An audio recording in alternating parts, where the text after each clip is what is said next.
હવે જે સમાચારો વિગતવાર ગુજરાત માધ્યમિક અને ઉચ્ચતર માધ્યમિક શિક્ષણ બોર્ડ દ્વારા માર્ચ 2026 માં લેવાયેલી ધોરણ 10 ની પરીક્ષાનું પરિણામ જાહેર કરવામાં આવ્યું છે। ભરૂચ જિલ્લાએ આ વર્ષે 84.15% પરિણામ મેળવી ગત વર્ષની સરખામણીએ સુધારો નોંધાવ્યો છે। જિલ્લામાં નોંધાયેલા 19,949 વિદ્યાર્થીઓ પૈકી 18,928 વિદ્યાર્થીઓએ પરીક્ષા આપી હતી, જેમાંથી 15,928 વિદ્યાર્થીઓ ઉત્તીર્ણ થયા છે। ગુજરાત માધ્યમિક અને ઉચ્ચતર માધ્યમિક શિક્ષણ બોર્ડ GSEB દ્વારા માર્ચ 2026 માં લેવાયેલ ધોરણ 10 બોર્ડનું પરીક્ષાનું પરિણામ આજે સત્તાવાર રીતે જાહેર કરવામાં આવ્યું છે। ભરૂચ જિલ્લામાં કુલ 84.15% પરિણામ નોંધાયું છે। અંકલેશ્વરના વિવિધ પરીક્ષા કેન્દ્રનું પરિણામની ટકાવારી પણ જાહેર કરવામાં આવી છે, જેમાં અંકલેશ્વર JIDC કેન્દ્રનું 92.96%, અંકલેશ્વર 2 કેન્દ્રનું 87.92% અને ગડખોલ કેન્દ્રનું 84.86% પરિણામ રહ્યું છે।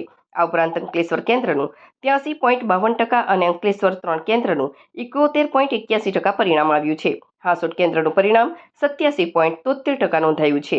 આવનારા દિવસોમાં વિદ્યાર્થીઓને તેમની માર્કશીટનું વિતરણ વિવિધ શાળાઓ દ્વારા કરવામાં આવશે। હું ધ્રુમિલ માછી, હું આ શાળામાં શિશુ 1થી અભ્યાસ કરું છું। આજે ધોરણ 10નું પરિણામ જાહેર થયું છે, જેમાં મેં 98.50% રેન્ક સાથે A1 ગ્રેડ પ્રાપ્ત કર્યો છે।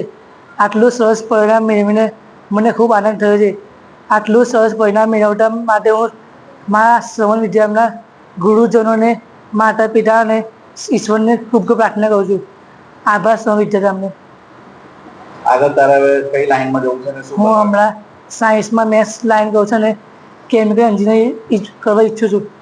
હું પંચાલ જીયાની મમ્મી છું।